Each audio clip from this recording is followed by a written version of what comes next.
जय हिंद दोस्तों। आज का जो हमारा चैप्टर है हमारे पास सर्कल्स। और सर्कल्स में हमने कल किया था टेंजेंट का जो टॉपिक था, टेंजेंट का टॉपिक कंप्लीट किया था। टेंजेंट के बाद देखिए सर्कल में आपसे एग्जाम में किस टॉपिक से क्या क्वेश्चन आ सकता है।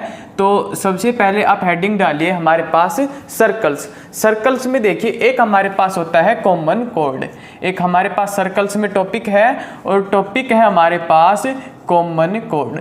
तो सबसे पहले देखना है कि कॉमन कोड होती क्या है, कॉमन कोड क्या होती है।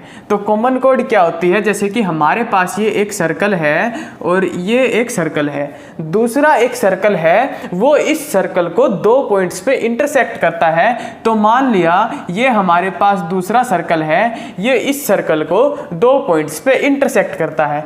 तो इन दो पॉइंट्स को, ये देखिए एक पॉइंट यहाँ पे इंटरसेक्ट कर रहा है और सेकंड पॉइंट पे यहाँ पे इंटरसेक्ट कर रहा है। इसमें इन दो पॉइंट को जो लाइन आपस में मिलाती है, जो स्ट्रेट लाइन इन दो पॉइंट्स को मिलाती है, इस स्ट्रेट लाइन को नाम दिया जाता है कॉमन कोड। कॉमन कोड से पहले एक चीज अगर और आपको मैं बताऊं तो वो है हमारे पास कोड क्या होती है। कोई भी सर्कल, ये हमारे पास क्या है, कोई भी सर्कल है, इस सर्कल को दो पॉइंट्स पे कट करके जाने वाली एक स्ट्रेट लाइन, उस स्ट्रेट लाइन को कहा जाता है कोड। ये स्ट्रेट लाइन देखिए, इसमें से एक क्वेश्चन आपके पास और आ सकता है, the longest code of the circle. ये देखिए ये हमारे पास सर्कल का सेंटर है, सेंटर से पास होने वाली एक स्ट्रेट लाइन जिसको हम नाम देते हैं डायमीटर, इसको हम नाम देते हैं डायमीटर। और डायमीटर जो हमारे पास होता है वो सर्कल का लॉन्गेस्ट कोड होता है। Longest code of the circle is diameter. अब बात कर रहे थे कॉमन कोड की। दो सर्कल के इंटरसेक्टिंग पॉइंट्स को आपस में मिलाने वाली लाइन, जो लाइन है उस लाइन की जो इक्वेशन होती है हमारे पास, उस लाइन को कहा जाता है कॉमन कोड। तो मान लिया फर्स्ट लाइन की हमारे पास इक्वेशन है x square plus y square plus 2gx plus 2fy plus c1 is equal to 0। ये हमारे पास क्या है, फर्स्ट सर्कल की इक्वेशन है, इसको हमने नाम दिया S1। ये जो सर्कल की इक्वेशन है इस सर्कल को नाम दिया S1। उसी तरीके से हमारे पास सेकंड जो सर्कल की इक्वेशन है, इस वाले सर्कल की जो इक्वेशन है वो ली हमने x square plus y square plus 2g1x plus 2f1y plus c is equal to 0। इस तरीके से ये हमारे पास सेकंड सर्कल है, उसकी इक्वेशन है। तो क्वेश्चन आपके पास आएगा find equation of common code. Common कोड की इक्वेशन किस तरीके से बताई जा सकती है। तो कॉमन कोड की इक्वेशन बताने के लिए क्या करेंगे, फर्स्ट सर्कल की इक्वेशन में से सेकंड सर्कल की इक्वेशन को सब्ट्रैक्ट करेंगे। तो हम यहाँ पे लिख सकते हैं इक्वेशन ऑफ कॉमन कोड is equal to S1 minus S2। इस तरीके से आप कॉमन कोड की इक्वेशन बता सकते हैं। काफ़ी इंपॉर्टेंट टॉपिक है। तो इस टॉपिक में से देखिए, अगर मैं आपको क्वेश्चन नोट करवाऊं तो क्वेश्चन हमारे पास क्या हो सकता है। देखिए क्वेश्चन आप नोट कीजिए, इस टॉपिक से हमारे पास जो क्वेश्चन है फाइंड इक्वेशन ऑफ कॉमन कोड। फाइंड, क्वेश्चन लिखिए, क्वेश्चन है हमारे पास फाइंड इक्वेशन ऑफ कॉमन कोड, इक्वेशन ऑफ कॉमन कोड, फाइंड इक्वेशन ऑफ कॉमन कोड फॉर सर्कल्स, फॉर सर्कल। दो सर्कल्स हमें दे रखे हैं। फर्स्ट सर्कल की जो इक्वेशन है वो है x square plus y square minus 2x is equal to 0। X square plus y square minus 2x is equal to 0। And जो सेकंड जो हमारे पास इक्वेशन दे रखी है, सेकंड इक्वेशन दे रखी है x square plus y square minus 1 is equal to 0। ये दो सर्कल की इक्वेशन हमें प्रोवाइड करवाई गई क्वेश्चन में, और क्वेश्चन में हमसे पूछा गया कि find equation of common code. तो कॉमन कोड की इक्वेशन बताने के लिए देखिए, मान लिया ये जो इक्वेशन है इसका नाम है S1 और ये जो इक्वेशन है इसका नाम है S2। तो आपको कॉमन कोड की इक्वेशन बताई थी S1 माइनस S2। तो S1 माइनस S2 जब हम करेंगे तो यह आएगा x square plus y square minus 2x इसमें से सब्ट्रैक्ट करना है आपको, इसमें से सब्ट्रैक्ट करना है आपको, माइनस करना है s2 को, तो minus x square minus y square, और ये -1 था, माइनस और माइनस क्या होगा +1 इज इक्वल टू 0। ये हमारे पास जो आई ये कॉमन कोड की इक्वेशन है। एक्स स्क्वायर से एक्स स्क्वायर कैंसिल होगा, वाई स्क्वायर से वाई स्क्वायर कैंसिल होगा, तो हमारे पास इक्वेशन आई -2x + 1 is equal to 0। Complete equation को अगर -1 से मल्टीप्लाई करें तो आएगा 2x - 1 इज इक्वल टू 0। ये हमारे पास कॉमन कोड की इक्वेशन है। ये हमारे पास क्या है, कॉमन कोड की इक्वेशन। इसी तरीके से एक और क्वेश्चन आपसे पूछ सकता है एग्जामिनर, और वो क्वेश्चन हमारे पास हो सकता है find length of common code. क्या हो सकता है, सेम क्वेश्चन है, देखिए हमारे पास जो सर्कल की इक्वेशन है वो सेम है, लेकिन इसमें क्या पूछ रखा है, find length of common code. क्या निकालना है, लेंथ निकालनी है कॉमन कोड की। तो कॉमन कोड की लेंथ निकालने के लिए पहले एक बार यहाँ पे समझिए, मानना कि ये हमारे पास फर्स्ट सर्कल है और ये हमारे पास क्या है, सेकंड सर्कल। फर्स्ट सर्कल को देखिए, ये एक लाइन है, ये लाइन इसकी कॉमन कोड है, तो इसकी लेंथ हमें फाइंड आउट करनी है। तो मान लिया इसकी लेंथ हमारे पास कितनी है, x यूनिट है। ये फर्स्ट जो सर्कल है, इस सर्कल का सेंटर जो है, इस सेंटर से यहाँ पे एक लाइन ड्रॉ की, तो सेंटर से इस पॉइंट तक का जो डिस्टेंस है, इस पॉइंट तक का, उसको हम r1 कह सकते हैं, पहली सर्कल की रेडियस। इसी तरीके से अगर इधर एक लाइन ड्रॉ करें तो इसको हम r2 कह सकते हैं, और इन दोनों सेंटर्स को अगर ज्वाइन किया जाए तो इसको हम कह सकते हैं सेंटर के बीच की दूरी, सेंटर के बीच का डिस्टेंस। तो ये देखिए, ये इस क्वेश्चन में हम किस तरीके से इसका कॉमन कोड का लेंथ निकाल सकते हैं। ये हमारे पास अगर इस साइड हम बात करें तो ये एक राइट एंगल ट्रायंगल बन रहा है। देखिए मैं इसको नाम दे देता हूँ AB और C। ABC हमारे पास क्या है, एक राइट एंगल ट्रायंगल है। तो ABC में R1 की वैल्यू हम फाइंड आउट कर सकते हैं, हम इस लाइन का डिस्टेंस सेंटर से वो फाइंड आउट कर सकते हैं। तो देखिए इस वाले पोर्शन को मैं अलग से बना के दिखाता हूँ आपको एक बार। ये हमारे पास एक राइट एंगल ट्रायंगल आया, और इस ट्रायंगल में ये जो लाइन है इसकी देखिए कॉमन कोड की अभी इक्वेशन निकाली थी, 2x - 1 इज इक्वल टू 0। इस लाइन का इक्वेशन जो है वो हमारे पास आया 2x - 1 इज इक्वल टू 0। ये हमारे पास है, ये जो पॉइंट है ये फर्स्ट सर्कल का सेंटर है, और इस सर्कल के अगर हम सेंटर की बात करें तो देखिए इस सर्कल का जो सेंटर आएगा हमारे पास, x कोऑर्डिनेट को 2 से डिवाइड किया तो -1 आया, और साइन चेंज किया तो +1, 0। तो ये सेंटर आया 1, 0। ये सेंटर आया हमारे पास 1, 0। इस सर्कल का जो रेडियस अगर हम निकालें, इस सर्कल की रेडियस हम निकालेंगे, तो रेडियस कैसे निकालते हैं, x कोऑर्डिनेट का स्क्वायर प्लस y कोऑर्डिनेट का स्क्वायर और -c की वैल्यू इस इक्वेशन में 0 है, तो 0। तो रेडियस इस सर्कल की आई हमारे पास 1 यूनिट। रेडियस कितनी आई, इस सर्कल का रेडियस आया हमारे पास 1 यूनिट। तो AC की लेंथ रेडियस के बराबर है, AC की लेंथ रेडियस के बराबर है, ये हमारे पास कितनी आई, 1 यूनिट आई। ये लेंथ हमारे पास है, इस लेंथ को हम निकाल सकते हैं। AB जो हमारे पास है वो इस लाइन से इस पॉइंट का डिस्टेंस किस तरीके से निकालेंगे, इस पॉइंट को इस लाइन में पुट किया तो 2 - 1 का मॉडुलस अपॉन √ x के कोऑर्डिनेट का स्क्वायर प्लस y का कोऑर्डिनेट यहाँ पे 0 है तो 0 का स्क्वायर।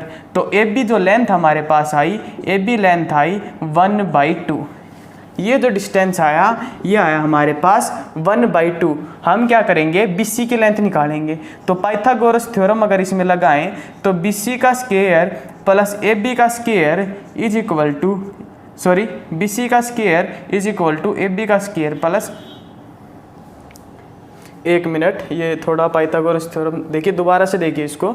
ये आएगा AC का square is equal to AB का स्क्वायर प्लस BC का स्क्वायर। तो AC के स्क्वायर की जगह 1 पुट करेंगे इज इक्वल टू AB का स्क्वायर 1/4 प्लस BC का स्क्वायर। तो BC के स्क्वायर की अगर हम बात करें तो BC का स्क्वायर यहाँ से आया हमारे पास 1 - 1/4 इज इक्वल टू 3/4, और इसका अगर हमने अंडर रूट लिया बोथ साइड तो √3/2। हमने क्या किया, BC की लेंथ निकाल ली, BC की लेंथ निकाल ली। कितनी आई BC की लेंथ, √3/2।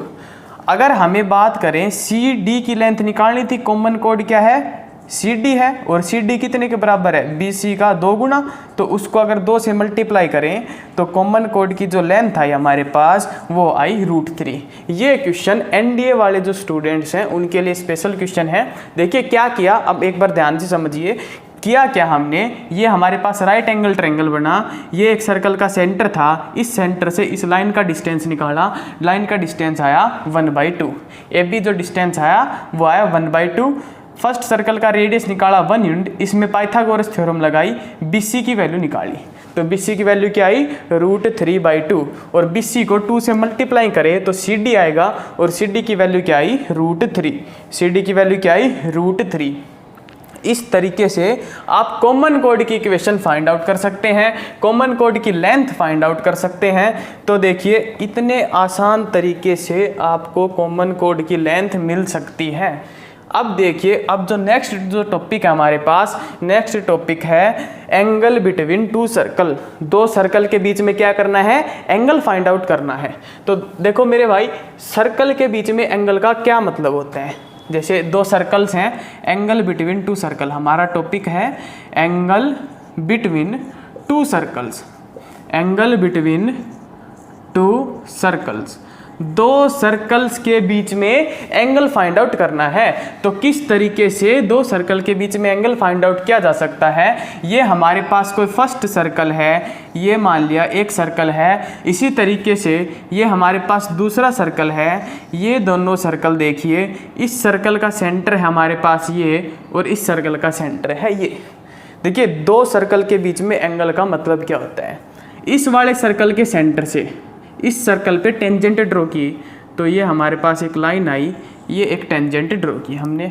उसी तरीके से इस सर्कल से, इस सर्कल के सेंटर से इस सर्कल पे एक टेंजेंट ड्रॉ की, तो ये टेंजेंट इस तरीके से आई। तो इन दोनों लाइंस के बीच में यहाँ पे जो एंगल बनता है, ये जो थीटा होता है, इसको बोला जाता है एंगल बिटवीन 2 सर्कल्स। तो मान लिया ये हमारे पास फर्स्ट सर्कल था और इसकी रेडियस क्या है, R1। ये सेकंड सर्कल था, इसकी रेडियस है R2। और ये जो सेंटर है ये है C1 सेंटर और C2 सेंटर, और C1 और C2 के बीच का जो डिस्टेंस है उस डिस्टेंस को माना हमने D। तो ये हमारे पास देखिए, ये हमारे पास 2 सर्कल के बीच में सेंटर, इस तरीके से हम देखिए जो एंगल है वो फाइंड आउट कर सकते हैं। 2 सर्कल के बीच में एंगल फाइंड आउट करने का हमारे पास देखिए फॉर्मूला है, और फॉर्मूला क्या होता है, cos theta is equal to R1 का स्क्वायर प्लस R2 का स्क्वायर माइनस D का स्क्वायर अपॉन 2R1 R2। इस तरीके से आप सर्कल के बीच में एंगल फाइंड आउट कर सकते हैं। तो 2 सर्कल के बीच में एंगल फाइंड आउट करने का ये हमने आपके पास फॉर्मूला बताया। पहले सर्कल की रेडियस का स्क्वायर प्लस दूसरे सर्कल की रेडियस का स्क्वायर माइनस उनके सेंटर के बीच का डिस्टेंस का square upon 2 into first radius into second radius. इस तरीके से आप निकाल सकते हैं। तो ये फॉर्मूला मैं आपके लिए साइड पे लिख देता हूँ, और उसके बाद देखिए एक क्वेश्चन करते हैं इस पर, काफ़ी अच्छा क्वेश्चन है, और उसके बाद नेक्स्ट टॉपिक करेंगे। तो क्वेश्चन हमारे पास है find angle between 2 circles. Find angle between 2 circles. 2 circle के बीच में एंगल फाइंड आउट करिए। और सर्कल की इक्वेशन क्या दे रखी है हमें, सर्कल की इक्वेशन दे रखी है x square plus y square minus 2x is equal to 0। और सेकंड जो दे रखा है, ये दे रखा है x square plus y square minus 1 is equal to 0। इन 2 सर्कल्स के बीच में एंगल फाइंड आउट करना है। तो मेरे भाई अभी आपको बताया एंगल जो होता है सर्कल के बीच में किस तरीके से निकालते हैं। पहली सर्कल से दूसरी सर्कल पे टेंजेंट ड्रॉ किया, दूसरी सर्कल से पहली सर्कल पे टेंजेंट ड्रॉ किया, और टेंजेंट के बीच में जो एंगल होता है उसी को सर्कल के बीच का एंगल माना जाता है। तो देखिए इसके लिए हम निकालेंगे। सबसे पहले अगर इसको फर्स्ट सर्कल माने, इसको सेकेंड सर्कल माने, तो इसको देखिए कैसे लिख सकते हैं, x square plus y square is equal to 1। तो अगर जनरल इक्वेशन से कंपेयर करें तो R2 की जो वैल्यू आई वो हमारे पास क्या आई 1। इस सर्कल का रेडियस क्या आया 1, और इस सर्कल का जो सेंटर आया हमारे पास, सेंटर आया इस सर्कल का 0,0। उसी तरीके से इस सर्कल का अगर हम सेंटर की बात करें तो सेंटर इस सर्कल का हमारे पास क्या आया, x कोऑर्डिनेट को 2 से डिवाइड किया और x कोऑर्डिनेट को 2 से डिवाइड किया और साइन चेंज किया तो 1,0। ये हमारे पास इस सर्कल का सेंटर, और इसका रेडियस अभी लास्ट क्वेश्चन में निकाला था, कितना आया था 1 यूनिट। इस दोनों सर्कल का रेडियस कितना है 1 यूनिट है। दोनों सर्कल का देखिए सेंटर 0,0 और 1,0। तो देखिए अगर ग्राफ पे अगर हम प्लॉट करें तो ये हमारे पास 0,0 ये पॉइंट है, 1,0 ये पॉइंट है। सेंटर के बीच का डिस्टेंस जिसको हम नाम देते हैं d की वैल्यू कितने आई 1 यूनिट आई। अदरवाइज आप क्या कर सकते हैं, डिस्टेंस फॉर्मूला लगा सकते हैं दोनों सेंटर के बीच में, उससे आपको d की वैल्यू कितनी मिलेगी 1 यूनिट मिलेगी। इसमें cos theta is equal to R1 square plus R2 square minus D का स्केयर अपॉन 2 R1 R2। ये हमारे पास क्या होता है, सर्कल के बीच में एंगल निकालने का फॉर्मूला। तो cos theta is equal to R1 का स्केयर 1, R2 का स्केयर 1 माइनस D का स्केयर 1 अपॉन 2 इंटू 1 इंटू 1, 1 से 1 कैंसिल, 2 इंटू 1 इंटू 1 क्या है 2। तो हमारे पास आया cos theta is equal to 1/2। तो थीटा की जो वैल्यू यहाँ से आएगी, थीटा की वैल्यू देखिए, cos की वैल्यू 1/2 कब होती है, जब थीटा की वैल्यू 60 डिग्री हो। तो ये हमारे पास इस क्वेश्चन का आंसर है। दो सर्कल्स के बीच में जो एंगल है वो एंगल आया 60 डिग्री। नेक्स्ट जो टॉपिक हमारे पास है, नेक्स्ट टॉपिक है ऑर्थोगोनल सर्कल।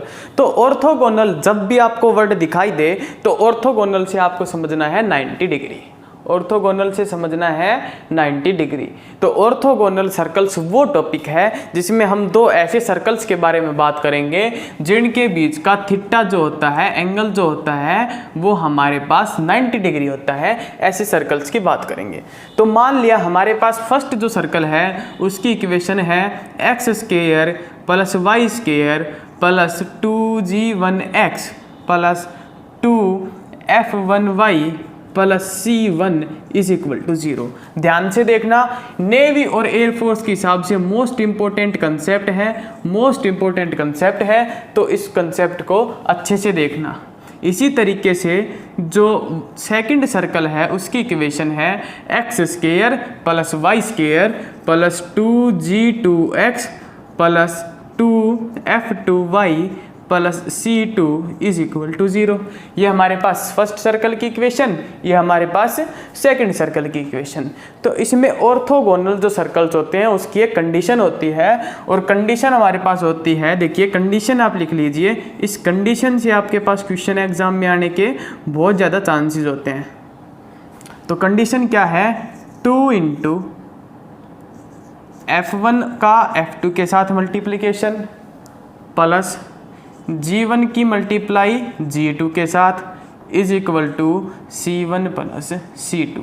ये आपको याद रखना है, 2f1 f2 plus G1 G2 is equal to C1 plus C2। देखिए, या फिर आप कैसे याद कर सकते हैं, आप याद कर सकते हैं कि 2 इंटू इसका सेंटर का y कोऑर्डिनेट का मल्टीप्लाई सेंटर के दूसरी सर्कल के y कोऑर्डिनेट से प्लस इसके सेंटर के x कोऑर्डिनेट की मल्टीप्लाई दूसरी सर्कल के x कोऑर्डिनेट से इज इक्वल टू जो कांस्टेंट लास्ट में होता है दोनों कांस्टेंट का सम। तो इस पे क्वेश्चन है हमारे पास, क्वेश्चन देखते हैं। क्वेश्चन क्या है हमारे पास, देखिए क्वेश्चन मैं यहाँ पे लिख देता हूँ और कंडीशन को एज इट इज़ रहने देते हैं, क्वेश्चन करते वक्त काम आएगी। तो क्वेश्चन हमारे पास find value of c, find value of c, find value of c if circles cut orthogonal, cut orthogonal, if circle cut orthogonally. Circle की इक्वेशन क्या दे रखी है, x square plus y square, x square plus y square minus 4x plus 10y +20 is equal to 0। ये first circle की equation है। और second circle की जो इक्वेशन है वो दे रखी है x² + y² + 6x - 2y + c is equal to 0। ये हमें क्या दे रखी है, सेकंड सर्कल की इक्वेशन दे रखी है।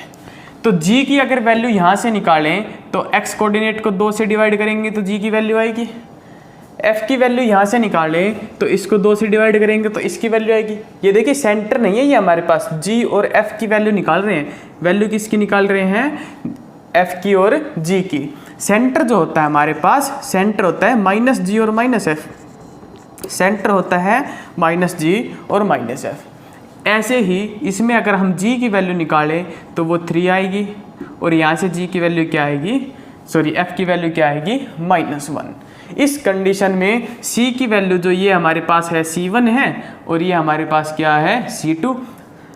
इस कंडीशन में ये सभी वैल्यूज अगर हम पुट करें तो देखिए हमारे पास क्वेश्चन कितनी आसानी से सोल्व हो सकता है। g1 की जगह रखा -2, यहाँ पे g1 की जगह क्या रखा -2, g2 की जगह रखा 3 और ये प्लस, f1 की जगह क्या रखा 5, f2 की जगह पे क्या रखा -1 और bracket close is equal to c1 की जगह है 20 और c2 की जगह c।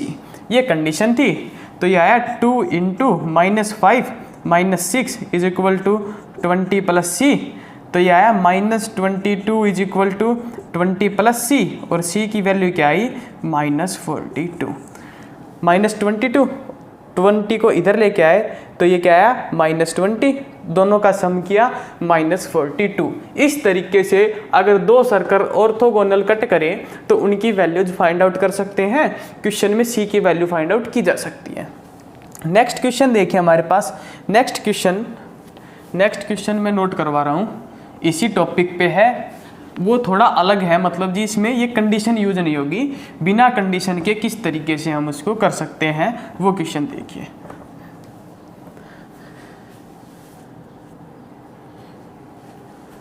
ये हमारे पास दो सर्कल दे रखा है। फाइंड इक्वेशन ऑफ, इसमें दे रखा है find value of A if two circle of radius a unit, दोनों सर्कल का रेडियस कितना है, ए यूनिट, एंड सेंटर इस सर्कल के दे रखे हैं हमें, सेंटर हमें दे रखे हैं इसका 2,3 और 5,6 and centre 2,3 and 5,6। Cut orthogonal, ये ऑर्थोगोनली कट कर रहे हैं। तो हमें क्या करना है, 2,3 और 5,6 दो सर्कल के सेंटर हैं, दोनों का रेडियस ए यूनिट है, तो ए की वैल्यू फाइंड आउट करनी है। तो ए की वैल्यू देखिए किस तरीके से हम फाइंड आउट कर सकते हैं। ये हमें मान लिया फर्स्ट सर्कल है और ये हमारे पास है सेकंड सर्कल है। इस सर्कल का सेंटर है 5,6 और इस सर्कल का सेंटर है 2,3। इसका रेडियस देखिए, ये जो हमारे पास है, अगर ऑर्थोगोनल कट कर रहे हैं तो ये एंगल कितना है, 90 डिग्री का एंगल है दोनों सर्कल के बीच में। इसका रेडियस हमें दे रखा है ए यूनिट, इसका रेडियस भी क्या है, ए यूनिट। इसमें अगर पाइथागोरस थ्योरम लगाएं तो पाइथागोरस थ्योरम लगाने से पहले हम दोनों के सेंटर का बीच का डिस्टेंस निकालें। A B is equal to √5 - 2 का स्क्वायर यानी 3 का स्क्वायर और 6 - 3 का स्क्वायर यानी 3 का स्क्वायर इज इक्वल टू √18 और √18 को लिख सकते हैं 3√2। क्या लिख सकते हैं, 3√2।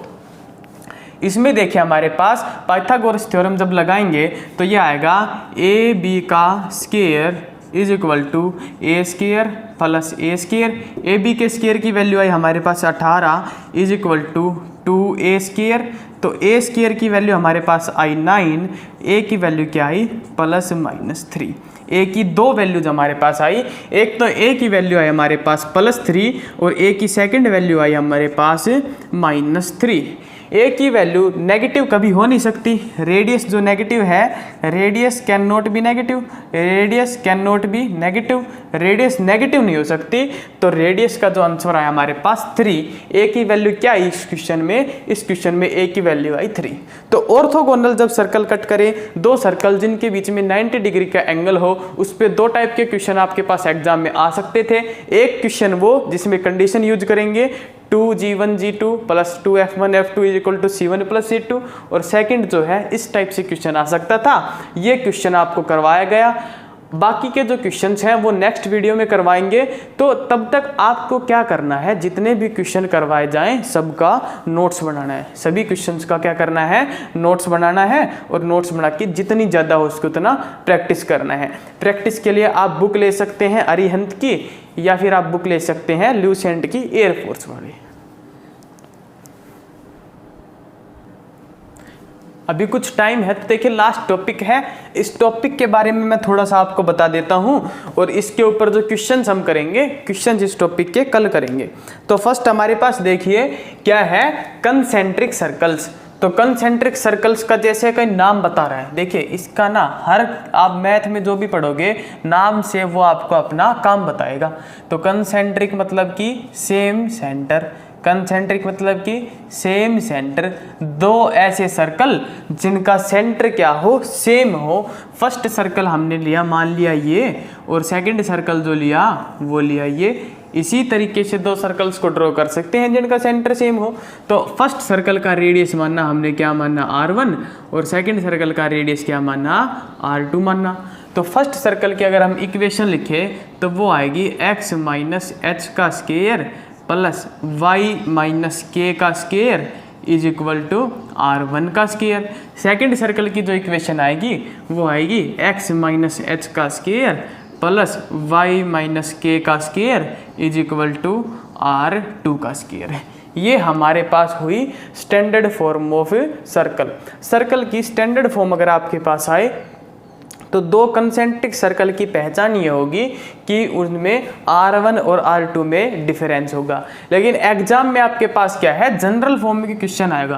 क्वेश्चन किस में आएगा, जनरल फॉर्म में।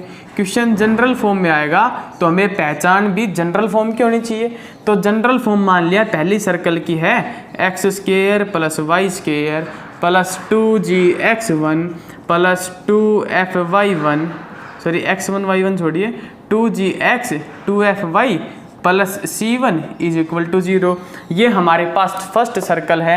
और सेकंड सर्कल हमारे पास क्या है, x square plus y square plus 2gx plus 2fy plus c2 is equal to 0। देखिए दो सर्कल जो कंसेंट्रिक हों, दो सर्कल जो कंसेंट्रिक हों उनमें आगे की सभी वैल्यू सेम पाएंगी जनरल फॉर्म में। लास्ट में जो कांस्टेंट आता है C1 और C1 और C2 डिफरेंट पाएगा। तो इस टॉपिक पे जो क्वेश्चंस हैं वो क्वेश्चंस कल करेंगे। और क्वेश्चन किस टाइप से आएगा, क्वेश्चन आएगा आपको एक सर्कल की इक्वेशन देगा, जैसे कि ऐसे कहेगा find equation of a circle concentric to this circle and which passes through a point. एक पॉइंट मिलेगा, एक इक्वेशन मिलेगी, और सेकंड जो सर्कल है उसकी इक्वेशन बतानी मिलेगी। तो इक्वेशन हम आसानी से बता सकते हैं। तो कल इस पे 3-4 तरह के क्वेश्चन जो आते हैं कंसेंट्रिक सर्कल पे वो क्वेश्चंस करेंगे। आज के लिए इतना ही।